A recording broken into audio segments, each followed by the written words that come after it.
Hello बच्चों, तो चलिए इस प्रश्न को पढ़ते हैं। यदि आव्यूह x plus 2y minus Y 3x 4 बराबर आव्यूह माइनस 4 3 6 4 कोमा x व y के मान ज्ञात कीजिए। तो यहाँ पर देखो दो आव्यूह बराबर दिए हुए हैं और हमें x और y के मान बताने हैं। तो प्रश्न में आगे बढ़ने से पहले इस प्रश्न से संबंधित जो मुख्य अवधारणा है उसकी हम चर्चा कर लेते हैं। तो देखो मुख्य अवधारणा देखो क्या हो जाएगी। यदि इस प्रकार देखो दो आव्यूह बराबर हैं x1 x2 x3 x4, ये जो आव्यूह है ये किसके बराबर है? y1 y2 y3 y4 इस आव्यूह के बराबर है।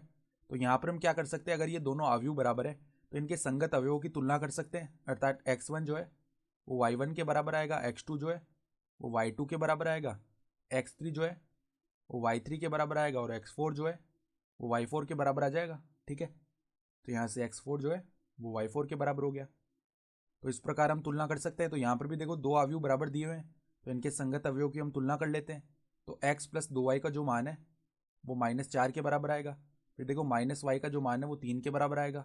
फिर 3x का जो मान है वो 6 के बराबर आएगा और 4 बराबर में 4 है ही। ठीक है, तो 3x अगर 6 के बराबर है तो यहाँ से x का मान 6/3 यानी कि 2 आ गया। ठीक है, और अगर -y जो है वो 3 के बराबर है तो y का मान कितना आ गया? -3 आ गया। तो x और y के मान आ गए। और अगर हम x और y के मान इस समीकरण में रखें तो ये संतुष्ट भी हो जाएगा। देखो रख के देख लेते हैं।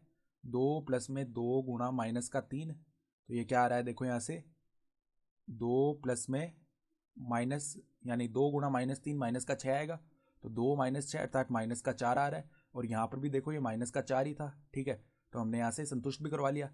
अर्थात x का मान किसके बराबर आ रहा है? 2 के बराबर।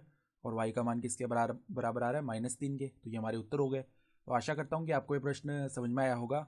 धन्यवाद।